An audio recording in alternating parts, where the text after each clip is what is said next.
My name is Dr. Andrea Singh. I am a pediatrician currently practicing at Park Nicollet, and I lead the children's health work at Health Partners as well.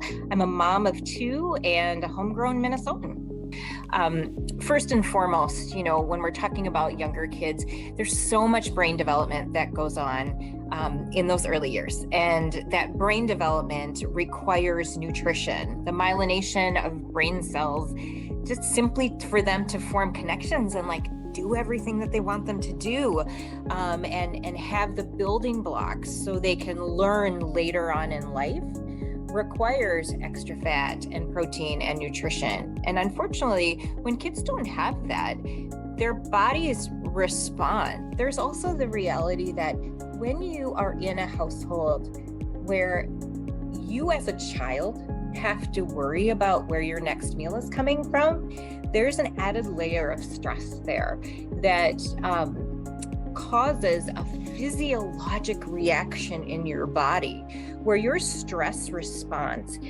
automatically is on alert.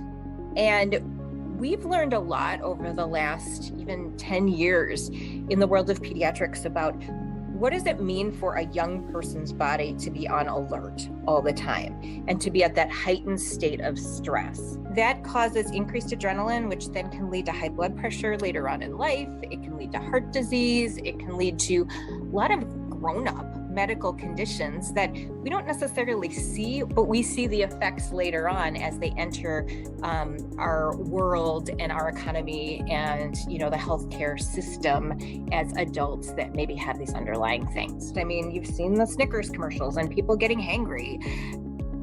It's a real thing. I mean, obviously that's a marketing campaign, but it's based in the fact that if you do not have sustained amounts of carbs and sustained amounts of nutrients in your system, then your levels of, for instance, blood sugar are going to fluctuate.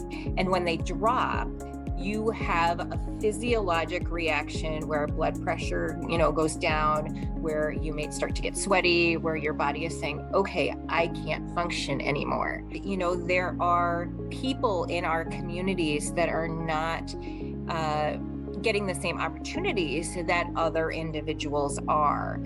And fundamentally, our children are suffering the most when it comes to a lot of these things.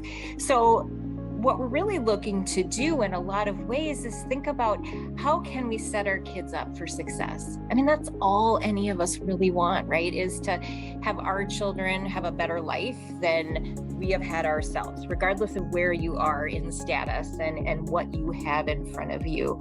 We want better for our kids. And yet the investments in kids pay off more than anything else when it comes to minimizing chronic health conditions. If we can set them up for success to build all of the neural connections that they need in their brain and to set them up with good coping skills, good nutrition, people giving them emotional support, having people in their lives that they can turn to, and investing in, good, safe childcare and places for them to be, then there is no better investment that we have in the future of Minnesota than, offering that up to our kids. And so investing in the kids' future is essential for helping us to get that jump start so that we don't then need to spend a ton of money solving problems that have already happened. We're doing it up front, and that's where the investment needs to lie.